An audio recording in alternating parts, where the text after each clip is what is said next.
Hello बच्चा लोग, कैसे हो आप सब। चलो तो हम आज शुरू करने वाले हैं आपकी क्लास 10th का एक चैप्टर, नाम है जिसका electricity. So we learn about electricity in multiple lectures. So today's lecture 1 will cover introduction about electricity, what electricity is, what an electric charge is, and what an electric current is, right? So three basic topics for today. So let's start one by one. This chapter is a crucial chapter. Crucial understanding is required because it is one of the most important chapters.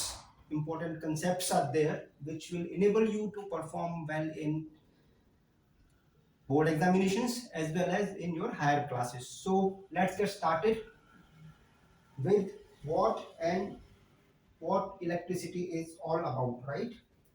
So क्या दिमाग में आता है आपके अगर आप electricity सुनते हैं तो? सर मेरे दिमाग में आता है कि इलेक्ट्रिसिटी बना है कुछ इलेक्ट्रॉन से। बिल्कुल ठीक। सो इलेक्ट्रिसिटी टर्म ड्राइव हुई है इलेक्ट्रॉन से। आपने पढ़ा होगा अपनी अगले क्लासेस में कि हमारे पास हर मटेरियल में एटम्स होते हैं और एटम्स में एक न्यूक्लियस होता है और न्यूक्लियस में आपका प्रोटॉन रहते हैं और न्यूट्रॉन्स रहते हैं और इसके चारों तरफ इलेक्ट्रॉन्स घूमते हैं। ये सब हम जानते हैं। माना गया कि इलेक्ट्रॉन्स के ऊपर जो चार्ज होता है वो नेगेटिव होता है। चार्ज के बारे में देखते हैं, बट अभी हम ये जानते हैं कि इलेक्ट्रॉन्स के ऊपर नेगेटिव चार्ज है और प्रोटॉन्स के ऊपर पॉजिटिव चार्ज है और न्यूट्रॉन्स जो हैं वो न्यूट्रल होते हैं, नो चार्ज। मैं कह सकता हूं न्यूट्रॉन्स के ऊपर नो चार्ज। यहां तक बात क्लियर है? तो जब हम इलेक्ट्रिसिटी की बात करते हैं तो ये माना गया कि इलेक्ट्रॉन्स के फ्लो की वजह से, ये मोर स्पेसिफिकली चार्जेस के फ्लो की वजह से इलेक्ट्रिसिटी होती है। इलेक्ट्रिक करंट जो आप अपने घरों में यूज करते हैं, इलेक्ट्रिसिटी, भले ही वो ट्यूबलाइट हो, फैन हो, गीजर हो, कुछ भी हो, जो भी इलेक्ट्रिक डिवाइसेस हैं सब इलेक्ट्रिसिटी पे बेस्ड हैं। तो इलेक्ट्रिसिटी के अंदर चार्जेस जो होते हैं वो फ्लो करते हैं, ये हम मोटे मोटे तौर पे कह सकते हैं। यहां तक बात क्लियर है? तो हम अब फॉर्मली बढ़ते हैं आगे। सबसे पहले जानते हैं कि इलेक्ट्रिसिटी हमारी दो तरह की, हम इलेक्ट्रिसिटी की बात करेंगे अभी तक के लिए, आगे हायर क्लासेस में आप आगे भी पढ़ेंगे। तो दो तरह की बात करेंगे फिलहाल। तो इलेक्ट्रिसिटी जो है वो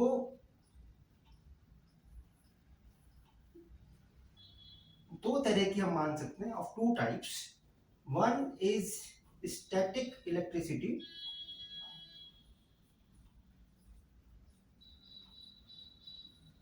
and another is electric current or current electricity or current electricity।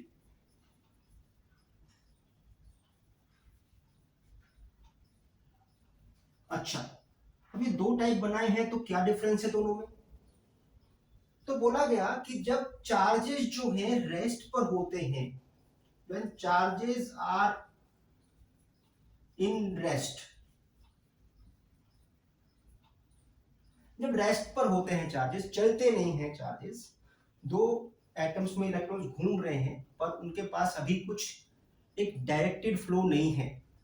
बड़ी क्लासेस में आप देखेंगे कि इलेक्ट्रॉन के घूमने की वजह से भी इलेक्ट्रिसिटी, एटम में अंदर एक इलेक्ट्रिक करंट होता है।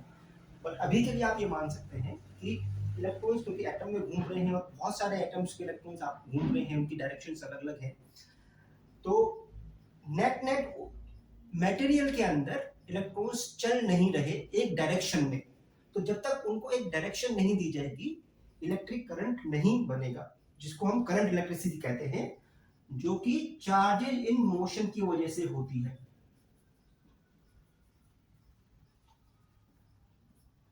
तो जब चार्जेस रेस्ट पर रहते हैं तो इलेक्ट्रिसिटी तो है बट करंट नहीं है। Current is always talks about the movement of something, whether you talk about air current or water current, right?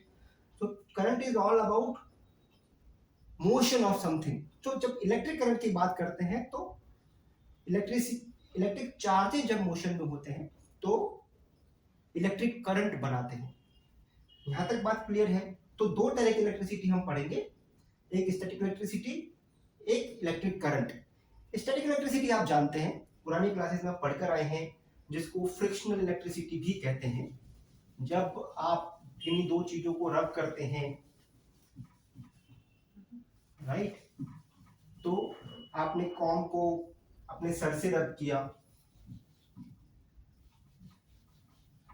और फिर उसके बाद आपने पीसेज ऑफ पेपर अट्रैक्ट करने की कोशिश की तो वो अट्रैक्ट हो जाते हैं।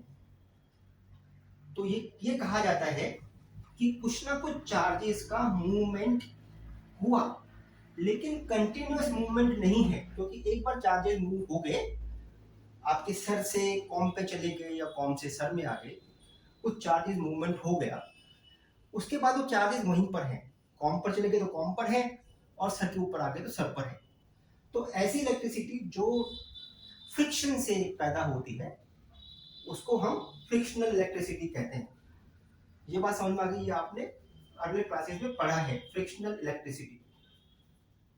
Frictional electricity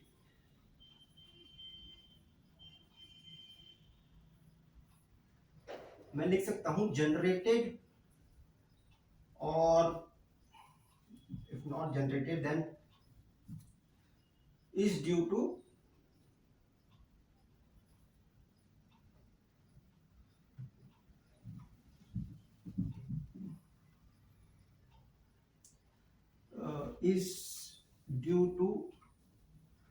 friction or rubbing of materials।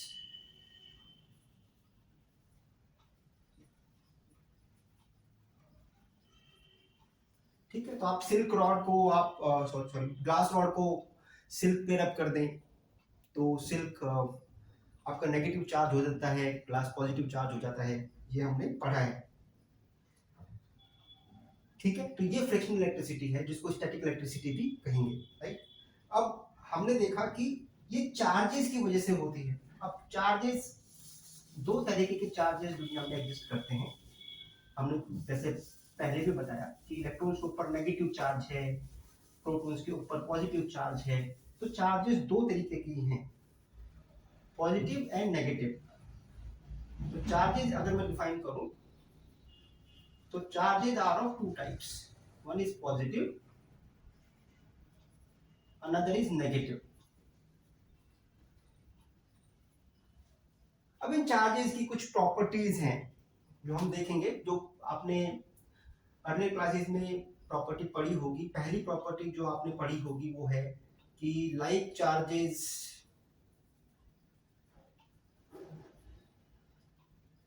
Repel and unlike charges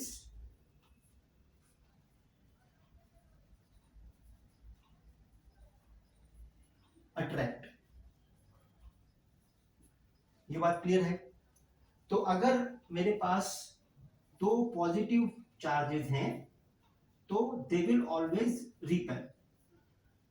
अगर मेरे पास दो नेगेटिव चार्जेस हैं दे विल ऑलवेज रिपेल।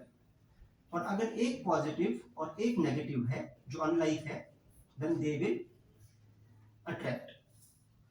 तो like charges repel, unlike charges attract. ये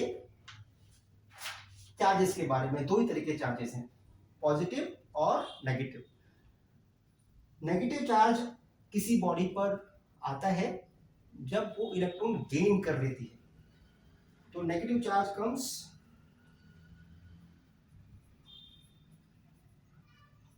negative charge is due to gain of electrons, और positive charge आता है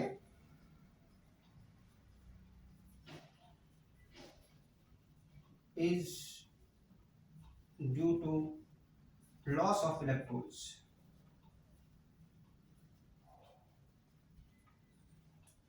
हमने रबिंग के टाइम देखा, एक बॉडी ने इलेक्ट्रॉन लूज कर दिए, दूसरी बॉडी में इलेक्ट्रॉन गेन कर लिए, एक के ऊपर नेगेटिव चार्ज आ गया, एक के ऊपर पॉजिटिव चार्ज आ गया। तो इलेक्ट्रॉन्स जब जाते हैं, जब बॉडी गेन कर लेती है इलेक्ट्रॉन्स को, तो उसके ऊपर नेगेटिव चार्ज हो जाता है, और जब लूज कर देती है इलेक्ट्रॉन्स तो उसके ऊपर पॉजिटिव चार्ज आ जाता है।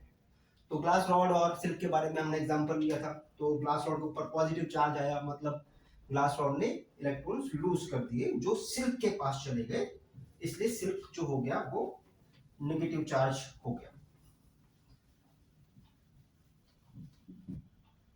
यहां तक क्लियर है? अच्छा, अब इलेक्ट्रिक चार्ज की हम फॉर्मल डेफिनेशन देते हैं। तो इलेक्ट्रिक चार्ज की फॉर्मल डेफिनेशन क्या है? Electric charge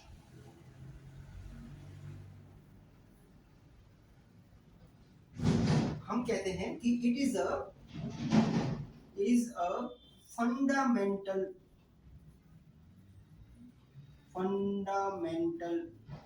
property is a fundamental property of materials या of the subatomic particles। subatomic particles कौन कौन से हुए? Protons, neutrons, electrons, right? तो it is a fundamental property of subatomic particles which defines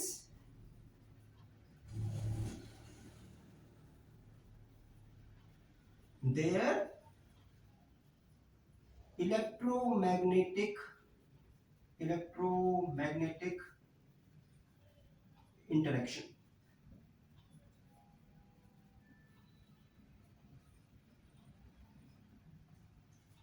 थोड़े भारी टर्म्स हैं, थोड़े टेक्निकल टर्म्स हैं। इलेक्ट्रोमैग्नेटिक इंटरेक्शन क्या होता है ये हम आगे देखेंगे हायर क्लासेस में, बट अगर चार्ज की एक डेफिनेशन दी जाए तो हम बोलेंगे कि सबएटॉमिक पार्टिकल्स की, इलेक्ट्रॉन्स की, प्रोटॉन्स की, न्यूट्रॉन्स की ऐसी प्रॉपर्टी है जो इनेबल करती है उनको इलेक्ट्रोमैग्नेटिक इंटरेक्शन में पार्टिसिपेट करने के लिए।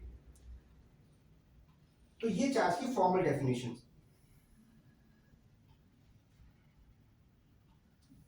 अच्छा,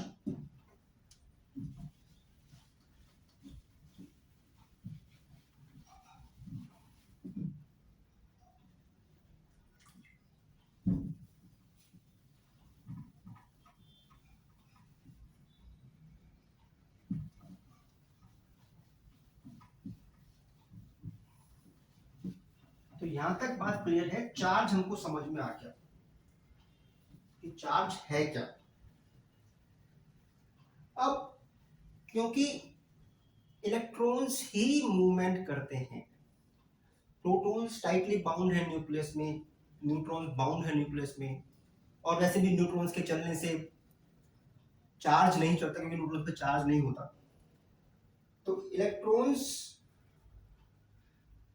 किसी मटेरियल में जब भी हम मूवमेंट की बात करेंगे चार्ज की, तो जनरली हम इलेक्ट्रॉन्स के मूवमेंट की बात करेंगे, और इसीलिए उसका नाम इलेक्ट्रिसिटी है, क्योंकि इलेक्ट्रॉन्स के मूवमेंट से ही ये टर्म बनी है। ठीक है, उससे पहले कुछ इंपॉर्टेंट प्रॉपर्टीज चार्ज की जो बहुत इंपॉर्टेंट है, ऐसी 3 इंपॉर्टेंट प्रॉपर्टीज हम देख लेते हैं।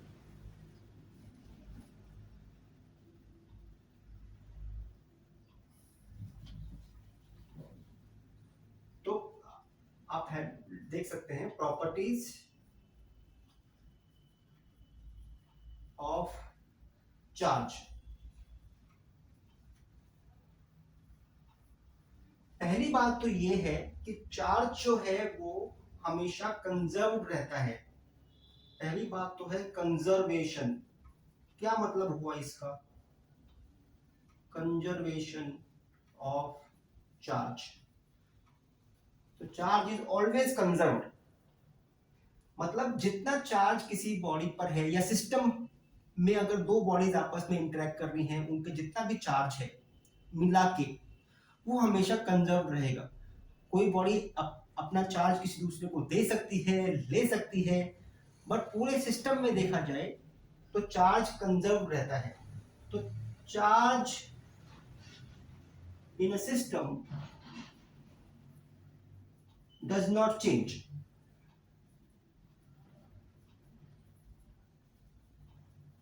यही कंजर्वेशन है, ये चेंज नहीं होता चार्ज। ट्रांसफर हो सकता है, ट्रांसफर कैन बी डन या can take place, but system का पूरे का चार्ज चेंज नहीं होता, ना ही नया चार्ज कुछ हम क्रिएट कर सकते हैं ना डिस्ट्रॉय कर सकते हैं। जैसे हमने पढ़ा होगा energy is conserved, right? What does it mean? That energy can not be created nor be destroyed, but it can be transform from one form to another. ऐसे ही चार्ज ट्रांसफर हो सकता है एक मटेरियल से दूसरे मटेरियल पे, but ना वो डिस्ट्रॉय हो सकता है, ना नया चार्ज क्रिएट हो सकता है, और सिस्टम का पूरे का चार्ज चेंज नहीं हो सकता। ये कंजर्वेशन है चार्ज का। तो जब भी आप पूरे सिस्टम की बात करेंगे तो आप ये प्रॉपर्टी लगा सकते हैं कि जितना चार्ज एक बॉडी ने दिया, दूसरी बॉडी उतना ही चार्ज गेन करेगी। दूसरी प्रॉपर्टी है दैट चार्जेस आर एडिटिव।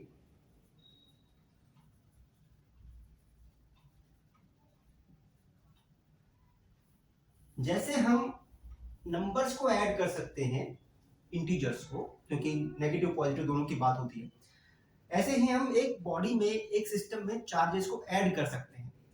तो अगर सिस्टम में सपोज ये मेरा सिस्टम है जिसमें दो बॉडीज हैं, एक के ऊपर से +5 चार्ज है, दूसरे के ऊपर से -3 चार्ज है, तो पूछा जाएगा कितना चार्ज है टोटल सिस्टम के अंदर, तो आप बोलेंगे 5 - 3 +2 चार्ज है। अब वो क्या है वो यूनिट हम आगे देखते हैं, बट +2 है इस पूरे सिस्टम पे चार्ज। तो चार्जेस ऐड हो सकते हैं, राइट? जैसे इंटीजर्स को हम ऐड करते हैं, ऐसे ही हम चार्जेस को ऐड कर सकते हैं। तो ये बॉडी ए पे चार्ज था, ये बॉडी बी पे चार्ज था, तो total charge on the system is +2।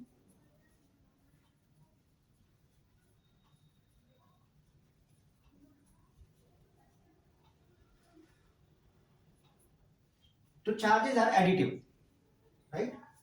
तीसरी प्रॉपर्टी जो बहुत इंपॉर्टेंट प्रॉपर्टी है वो है the charges are quantized.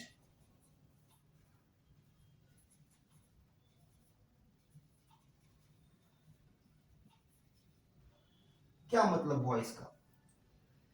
Quantize का मतलब है, जैसे आप ऐसा समझें, जैसे आपको अगर लेंथ मेजर करनी है तो कोई ना कोई स्मॉलेस्ट यूनिट ऑफ लेंथ आपको लेनी पड़ेगी, इससे छोटी लेंथ नहीं हो सकती।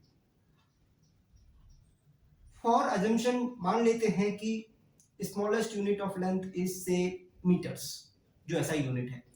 तो आप जब भी कोई लेंथ मेजर करेंगे तो वो 1 मीटर होगी, 2 मीटर होगी, 3 मीटर होगी, तो मीटर का मल्टीपल होगी, राइट? अगर मीटर सबसे छोटी लेंथ है तो, अगर मीटर से छोटी लेंथ नहीं बन सकती तो, ऐसे ही चार्ज की क्वांटिटी सबसे छोटी मान ली गई कि सबसे छोटी क्वांटिटी चार्ज की जो है,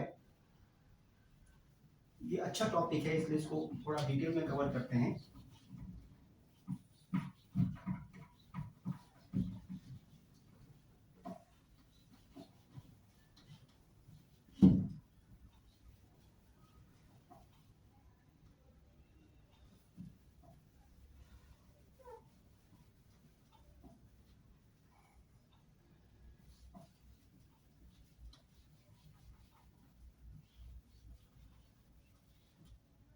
तो quantization,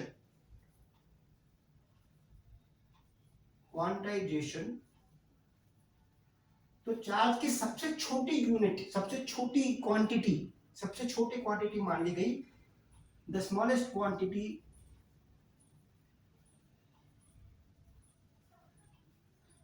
quantity of charge is assumed to be charge on the electron.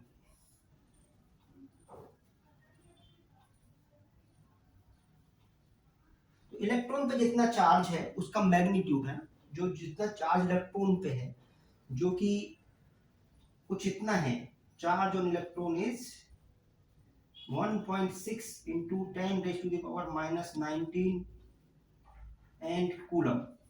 Coulomb के बारे में पढ़ते हैं। कूलम,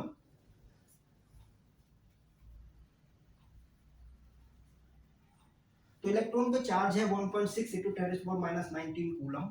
ये सबसे छोटी क्वांटिटी चार्ज की मान ली गई। और अब बोला गया कि जो भी चार्ज बॉडी पर होगा, जितना भी चार्ज होगा, वो इसका मल्टीपल होगा, इंटीग्रल मल्टीपल। तो now charge on a body will be integral multiple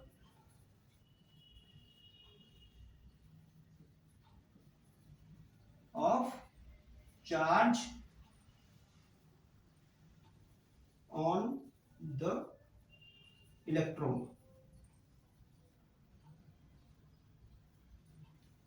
तो अगर इलेक्ट्रॉन पे चार्ज E है, मान लिया E की वैल्यू हमने मान ली 1.6 into 10 to the power minus 19, ये एक्सपेरिमेंटली ड्राइव की।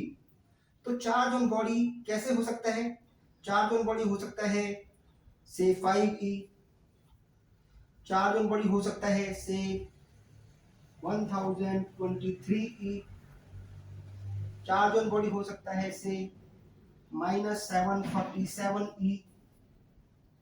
ये हो सकते हैं क्योंकि अगर आप देखें तो E के इंटीग्रल मल्टीपल्स हैं। लेकिन चार्ज क्या नहीं हो सकता?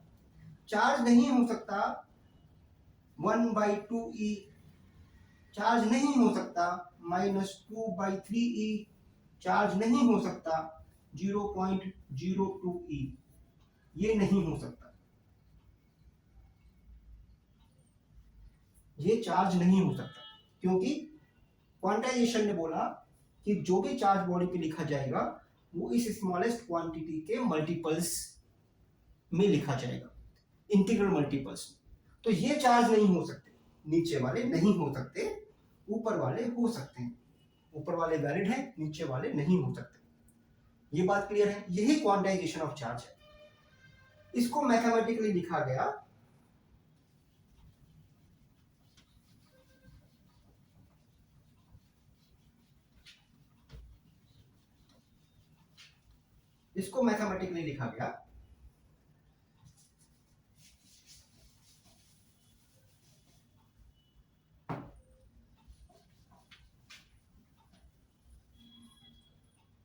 कि अगर किसी बॉडी पर चार्ज से Q है, किसी बॉडी पर चार्ज Q है,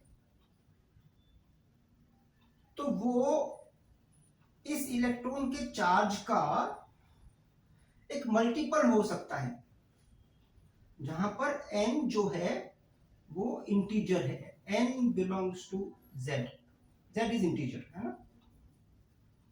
ये बात क्लियर है?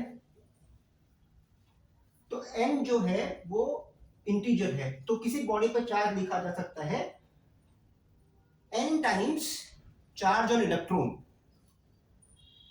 ये मैथमेटिकल है डेफिनेशन क्वांटाइजेशन की, कि कभी बॉडी पे चार्ज लिखा जाएगा, वो लिखा जाएगा Q is equal to n times E। अच्छा, अब इससे देखें जरा, अगर मैं कहूं, सबसे पहले हम चार्ज की यूनिट डिफाइन कर देते हैं पहले। तो SI यूनिट ऑफ चार्ज, अभी हमने देखा था इलेक्ट्रॉन पे चार्ज कितना था, 1.6 into 10 raised to the power minus 19 coulomb. तो SI unit of charge is coulomb.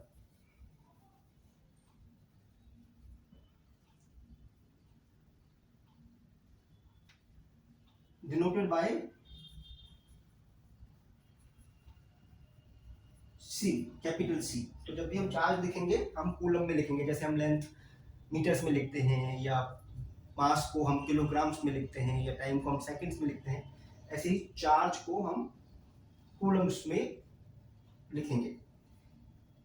तो अगर आप हमसे पूछा जाए कि बताओ एक कूलम चार्ज में कितने इलेक्ट्रॉन्स होते हैं,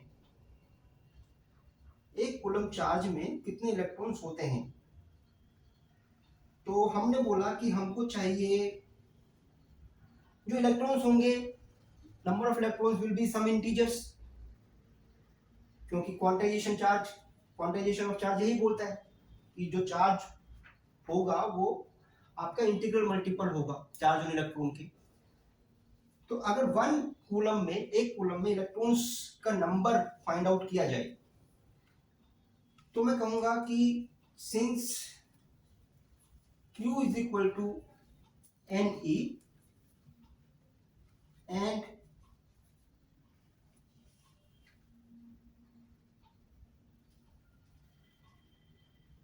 then now Q is 1 coulomb and we have to find out how many electrons are there, and charge on one electron we know is 1.6 into 10 raised to the power minus 19 coulombs. So if we find out n from here, n comes out to be 1 upon 1.6 into 10 raised to the power minus 19, and which is equal to 6.25 into 10 raised to the power 18 electrons.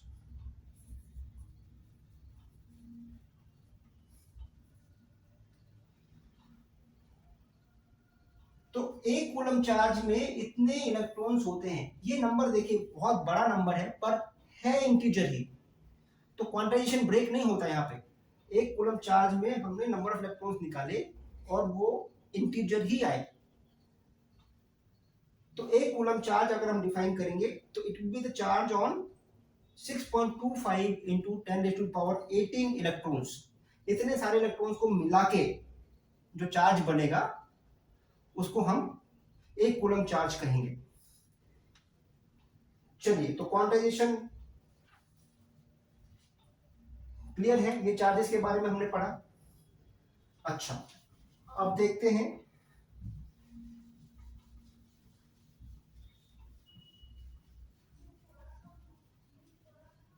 आपको अगर note करना हो बच्चों तो आप video को pause करके note कर सकते हैं। तो अभी हम आगे बढ़ते हैं कि चार्ज हमें पता लग गया, चार्जेस हमें ये भी पता लग गया कि दो टाइप के होते हैं, पॉजिटिव और नेगेटिव। अब हम मूवमेंट ऑफ चार्ज की बात कर सकते हैं या इलेक्ट्रिक करंट की बात कर सकते हैं, क्योंकि हमें चार्जेस अब पता लग गए। तो अब हम इलेक्ट्रिक करंट की बात करें।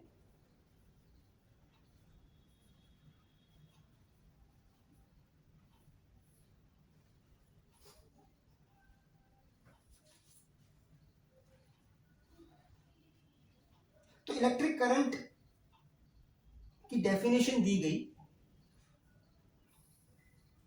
या नोट कर सकते हैं और याद रखनी है आपको। Amount of charge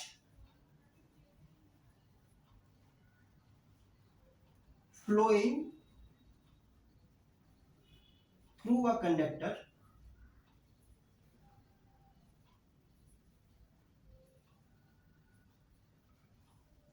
amount of charge flowing through a conductor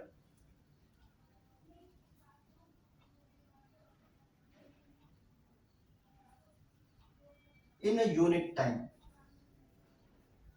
ये जनरल डेफिनेशन, इसको आप rate of flow of charge भी कह सकते हैं। Rate of flow of charge, ठीक है, ये इलेक्ट्रिक करंट की डेफिनेशन है और rate of flow of charge. अब बहुत दो चीजें बहुत ध्यान देने की है इस डेफिनेशन में।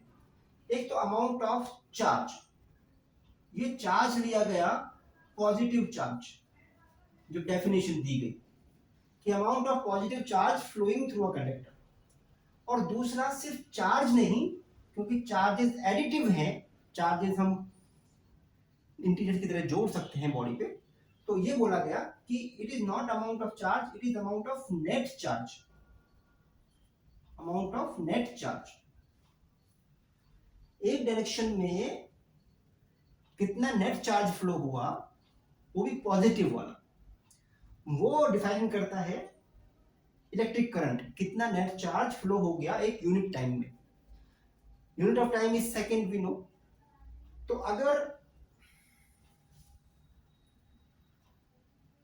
अगर से फॉर एग्जांपल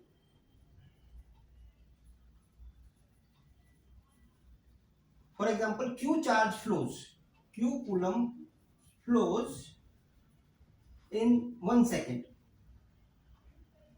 या in generally t seconds, right? t seconds time में Q coulomb चार्ज फ्लो हो गया, तो करंट दिया, करंट बोला मैंने I, which is current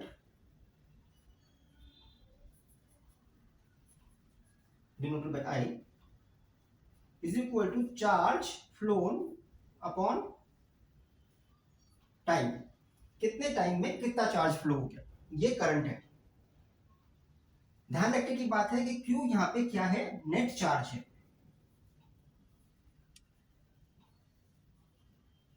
net charge है, एक डायरेक्शन में नेट चार्ज है। तो अगर बोला जाएगा कि सपोज करो किसी कंडक्टर के अंदर अगर करंट की बात की जाएगी और बोला जाएगा देखो 10 कूलम चार्ज तो इधर जा रहा है और 2 कूलम चार्ज इधर जा रहा है, तो बताओ इस कंडक्टर के अंदर करंट कितना है। तो हम बोलेंगे कि 10 कूलम इधर जा रहा है, 2 कूलम इधर जा रहा है, तो अगर हम डायरेक्शन इधर मान ले करंट की, इधर जा रही होगी करंट, तो इधर कितना चार्ज गया, नेट गया 10 कूलम माइनस 2 कूलम, तो नेट चार्ज इधर गया 10 कूलम माइनस 2 कूलम, तो नेट चार्ज गया 8 कूलम।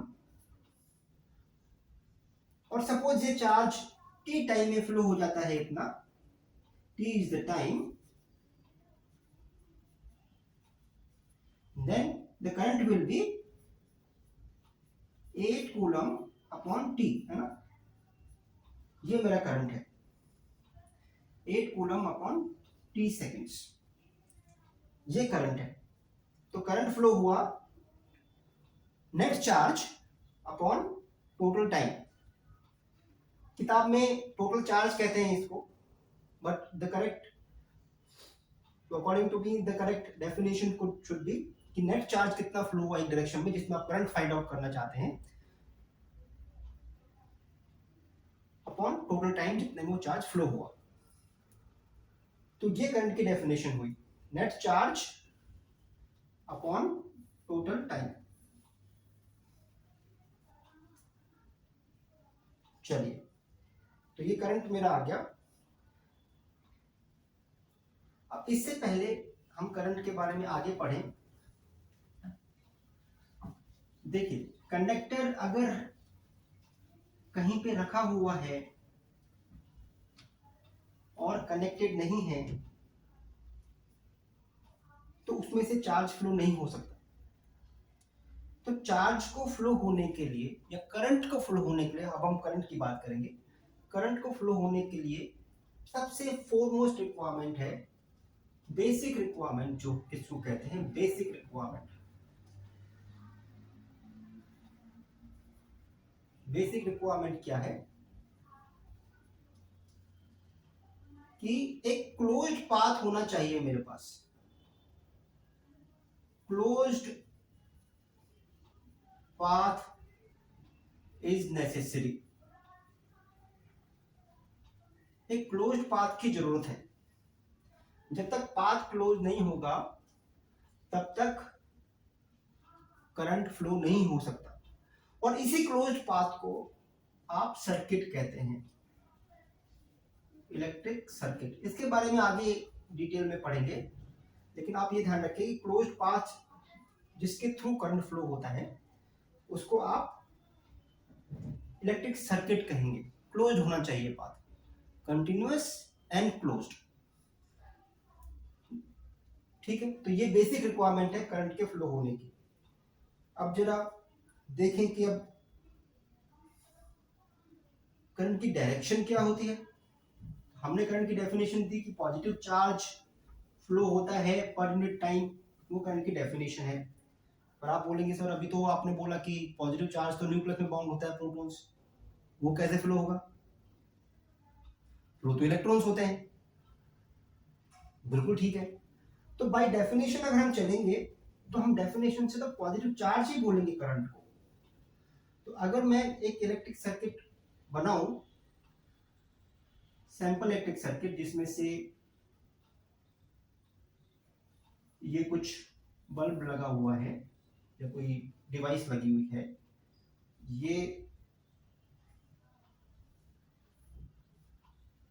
मेरा पावर का सोर्स है, ये मेरी की है जो बंद है, और ये मेरा एक सिंपल सर्किट है। और यहाँ पे मैंने एक डिवाइस लगा दिया, इसके बारे में हम देखते हैं आगे। एक डिवाइस लगा दिया जो करंट को मेजर करता है, एक डिवाइस लगा दिया जो करंट को मेजर करता है। इस डिवाइस को कहते हैं एमीटर या एम्पियर मीटर कहते हैं। एम्पियर मीटर नाम क्यों पड़ा अभी मैं आपको बताता हूं। इस डिवाइस को कहते हैं एमीटर, और ये this measures current in the circuit.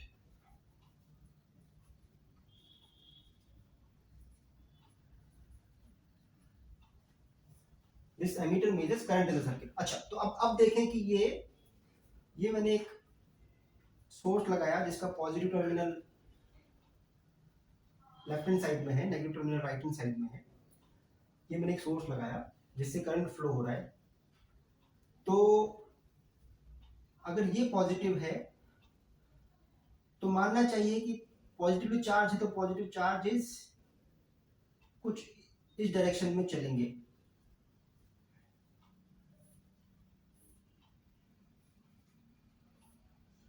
ऐसे सर्किट में पॉजिटिव चार्जेस ऐसे चल रहे होंगे, लेकिन पॉजिटिव चार्ज तो चलते ही नहीं है, चलते तो इलेक्ट्रॉन्स है। तो इलेक्ट्रॉन्स कैसे चल रहे होंगे? सर इलेक्ट्रॉन चल रहे होंगे ऐसे।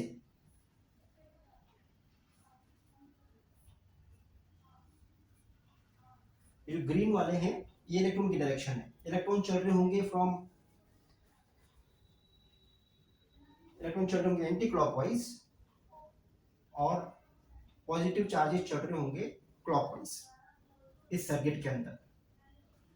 ये पॉजिटिव चार्जेस हैं, ये पॉजिटिव चार्जेस की डायरेक्शन है। मान सकते हैं ऐसा, पॉजिटिव चार्जेस चल नहीं रहे, चलते नहीं है, पर ऐसा मान लिया कि अगर चल रहे होते तो ऐसे चल रहे होते, और ये नेगेटिव चार्जेस की डायरेक्शन। अच्छा, तो हमने करंट की डेफिनेशन दी थी कि पॉजिटिव चार्जेस फ्लो होते हैं, और जितने positive charges per unit time में फ्लो हो जाते हैं वो इलेक्ट्रिक करंट कंस्टिट्यूट करता है। तो according to the definition, the direction of electric current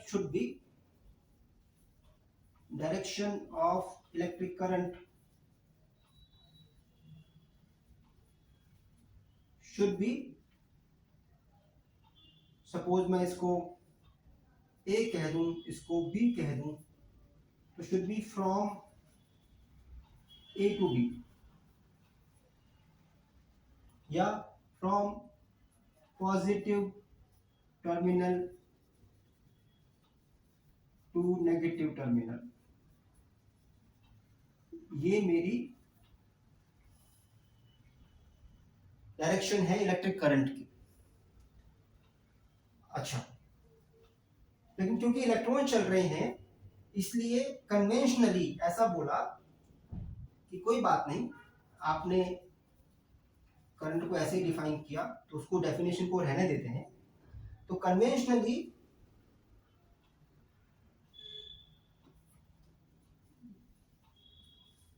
direction of current is opposite to the flow of electrons। तो ये मान लिया कि जो करंट की डायरेक्शन है वो इलेक्ट्रॉन्स के फ्लो के अपोजिट है। तो इलेक्ट्रॉन्स चल रहे हैं फ्रॉम बी टू ए, तो डायरेक्शन ऑफ करंट हो गई फ्रॉम ए टू बी, वही जो पहले हमने पॉजिटिव चार्जेस से मानी थी। तो कंफ्यूजन नहीं होना चाहिए इधर। अगर आपको इलेक्ट्रॉन की डायरेक्शन मालूम है चलने की तो आप करंट की डायरेक्शन बता सकते हैं कि करंट की डायरेक्शन अपोजिट होगी इलेक्ट्रॉन्स के चलने की डायरेक्शन से। यहां तक क्लियर है? चलो, तो हम देख रहे थे कि किसी सर्किट पे करंट जो है वो पॉजिटिव से नेगेटिव की तरफ फ्लो होता है और जो इलेक्ट्रॉन्स हैं वो नेगेटिव टर्मिनल से पॉजिटिव टर्मिनल की ओर फ्लो होते हैं। अब क्वेश्चन आता है कि करंट चलता ही क्यों है सर्किट में। आपको पता है कि करंट यानी कि इलेक्ट्रॉन्स जो चलते हैं वो किसी ना किसी फोर्स की वजह से चलेंगे। और फोर्स कौन प्रोवाइड करता है? तो अगर आप सर्किट में देखें तो एक सोर्स लगाया जाता है।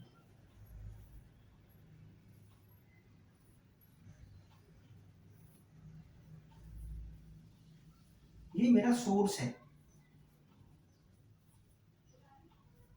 ये सोर्स जो है वो फोर्स प्रोवाइड करता है for the electrons to move. इस सोर्स की जो कैपेसिटी है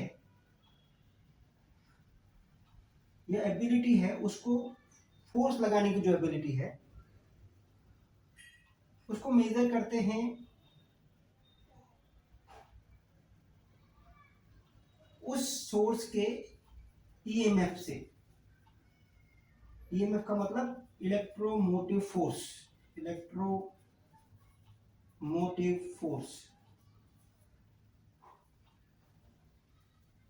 तो सोर्स का ईएमएफ रिस्पॉन्सिबल है इन इलेक्ट्रॉन्स को मूव कराने के लिए इस सर्किट के अंदर।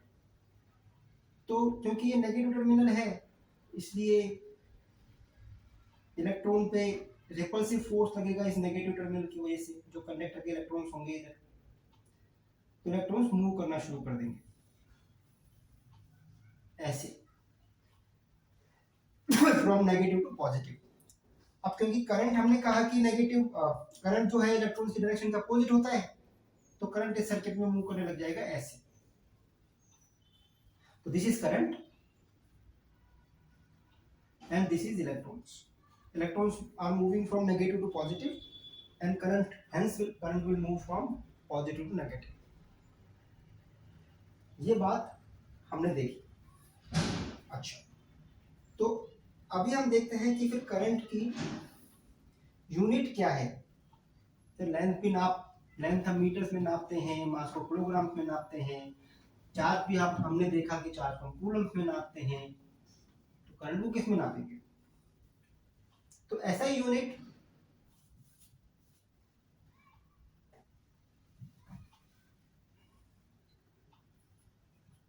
Unit of current is amperes.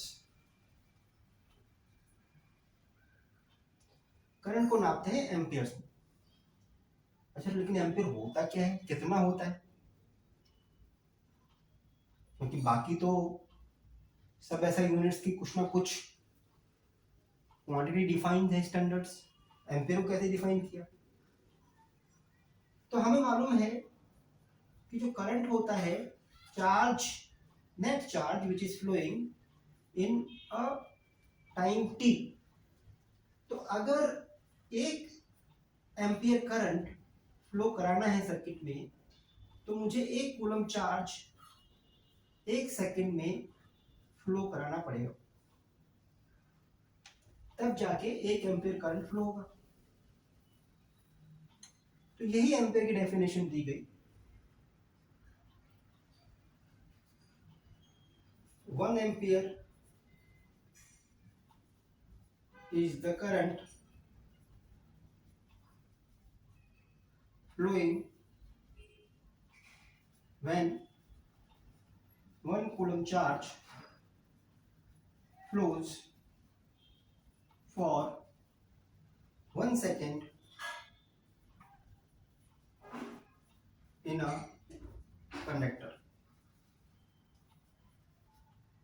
जब 1 कूलम चार्ज 1 सेकंड के लिए फ्लो हो, तो हम कहेंगे कि उस कंडक्टर के अंदर 1 एम्पियर का करंट है। अब मुझे पता लग गया कि ऐसा यूनिट जो है करंट की वो एम्पियर है। तो हमने देखा था पहले कि हमने सर्किट में, अगर आप देखिए सैंपल सर्किट में,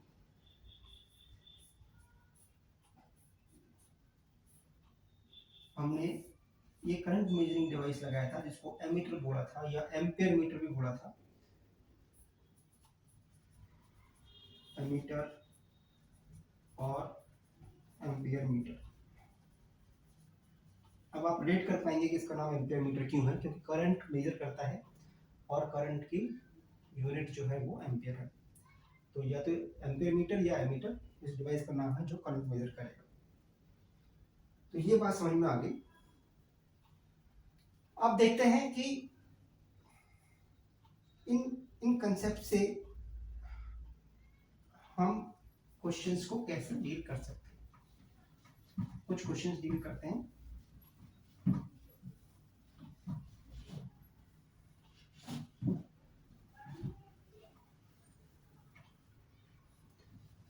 चलिए, तो पहला क्वेश्चन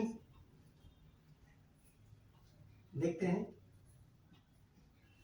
बोला गया कि फिलामेंट है बल्ब का, फिलामेंट ऑफ बल्ब। ठीक है, तो मान लिया फिलामेंट है बल्ब का।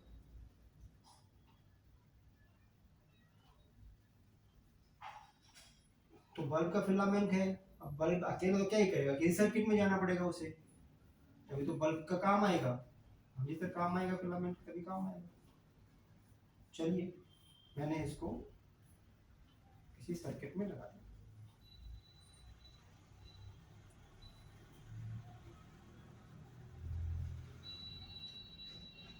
और बोला गया कि इस फिलामेंट के अंदर जो है वो 5 एम्पियर का करंट फ्लो होता है। 5 एम्पियर करंट फॉर 30 मिनट्स, ये मुझे बताया गया। 5 ampere current flows for 30 minutes. तो पूछा गया कि now tell what is the total charge which is flown. Total charge flown, कितना चार्ज फ्लो हो गया 30 मिनट्स में।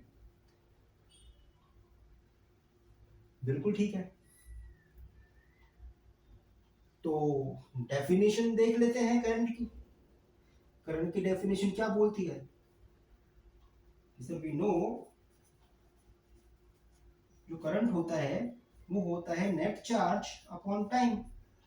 कितने टाइम के लिए वो चार्ज फ्लो हुआ या कितने टाइम में वो चार्ज फ्लो हुआ। हाँ जी सर, इतना ही होता है। तो सर चार्ज तो कूलम में आ जाएगा सर, और करंट मुझे एम्पियर में दे रखा है, ऐसा यूनिट है sir. Time, sir time minutes में दे रखा है, तो टाइम को ऐसा यूनिट में लेके जाना पड़ेगा। सर ले जाते हैं सर, 30 इंटू 60, 1800 सेकेंड्स। टाइम कैसे यूनिट सेकेंड्स है, तो सेकेंड में आ गया। तो 1800 सेकेंड्स में कितना चार्ज फ्लो हुआ। तो करंट फ्लो बोल रहा है 5 एम्पियर है, चार्ज बोलता है बताओ कितने कूलम फ्लो हुआ, और टाइम मेरा 1800 है।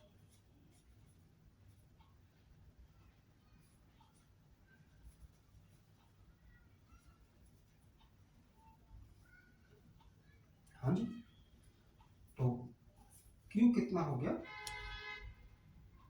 Q हो गया 5 एम्पियर इंटू 1800 सेकेंड्स, यह हो गया 9000 Coulomb's.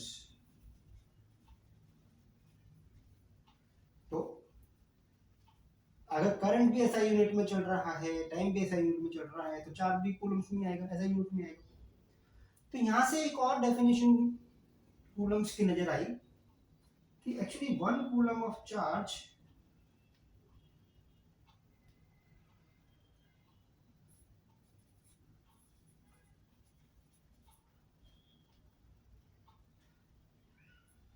is equal to 1 ampere current in 1 second. अगर 1 एम्पियर करंट 1 सेकेंड में फ्लो हो जाए तो हम कहेंगे कि 1 कूलम चार्ज फ्लो हो गया।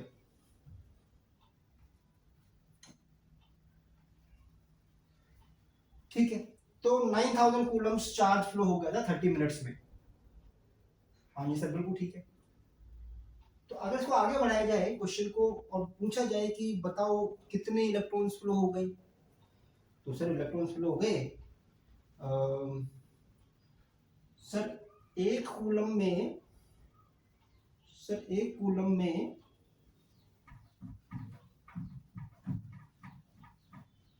सर एक कूलम में जो है वो 6.25 इंटू 10⁻18 इलेक्ट्रॉन्स होते हैं, ये आपने पहले बताया था।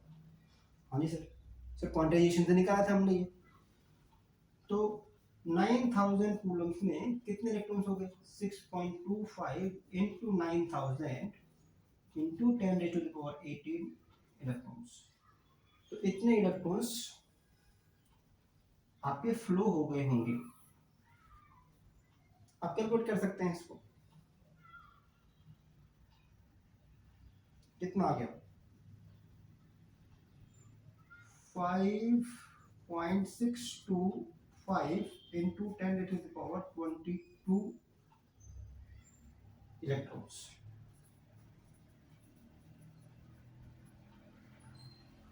ये क्लियर है? तो 30 मिनट्स में 5 एम्पीयर करंट करस्पॉन्डिंग इतने नंबर ऑफ इलेक्ट्रॉन्स फ्लो हो गए होंगे, या 9000 कूलम चार्ज फ्लो हो गया होगा। ये पता ही है आपको कि चार्ज किधर से किधर गया होगा। हाँ जी सर, पता है इलेक्ट्रॉन इधर से इधर गए हैं। तो अगर हम इलेक्ट्रॉन्स की बात करेंगे तो इलेक्ट्रॉन नेगेटिव से पॉजिटिव तरफ गए होंगे, और चार्ज की बात करेंगे पॉजिटिव चार्ज तो पॉजिटिव से नेगेटिव तरफ गया होगा, क्योंकि जो चार्ज पॉजिटिव चार्ज की डायरेक्शन है फ्लो की, वही करंट की डायरेक्शन है। तो ये बात क्लियर हुई। अच्छा, नेक्स्ट क्वेश्चन देखते हैं।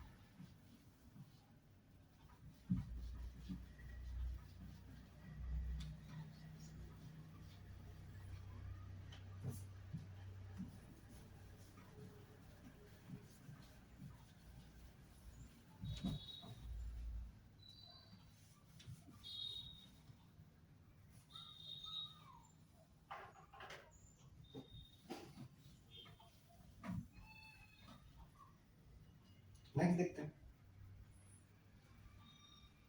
आपको बोला गया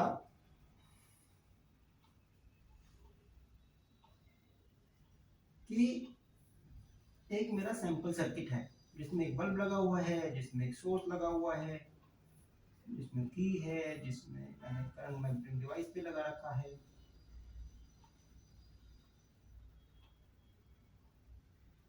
तो आपसे पूछा गया कि direction of flow of electrons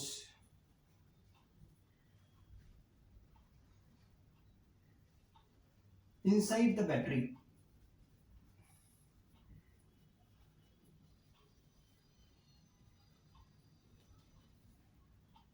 battery के अंदर इलेक्ट्रॉन्स की क्या डायरेक्शन हो सकती है, इसके ऊपर कमेंट करने को बोला है कि क्या क्या मान सकते हैं हम।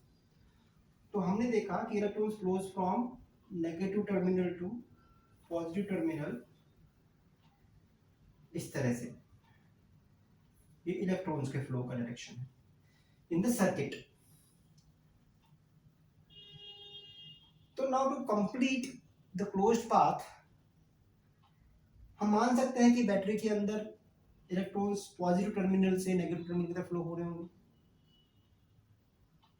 इसे मान सकते हैं। तो अजम्पशन मान सकते हैं कि पॉजिटिव टर्मिनल से नेगेटिव टर्मिनल की तरफ फ्लो हो रहे होंगे।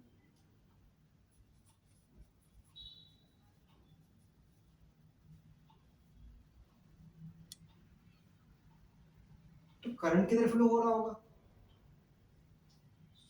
सर करंट तो इलेक्ट्रॉन की डायरेक्शन का अपोजिट फ्लो होता है।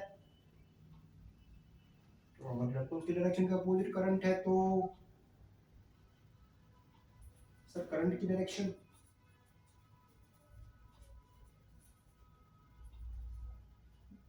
Inside the battery.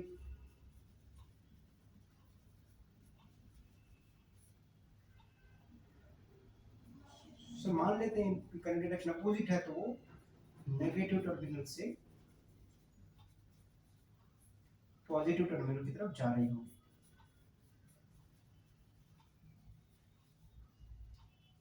ये अजम्पशन है हमारी।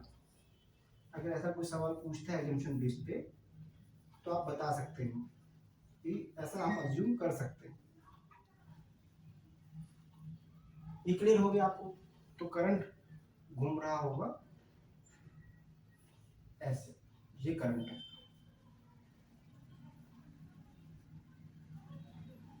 क्लियर है? अच्छा, तो विद दैट आज के लेक्चर के लिए इतना ही। ऐसे ही कुछ इंटरेस्टिंग कंसेप्ट्स आपके 10th बोर्ड सिलेबस से हम कवर करेंगे और कोशिश करेंगे कि सारे कंसेप्ट्स आपके 10th साइंस के हम लोग आपके बोर्ड एग्जामिनेशन से पहले कवर कर लें। तो ऐसे ही लेक्चर्स के लिए आप हमारे चैनल को सब्सक्राइब कर सकते हैं। नेक्स्ट हम इससे आगे बढ़ेंगे और इलेक्ट्रिसिटी को कंप्लीट करने की कोशिश करेंगे। तो thank you so much for watching this video. Hope you liked it. Please subscribe and stay tuned for next set of concepts. Thank you once again and have a good day. Thank you.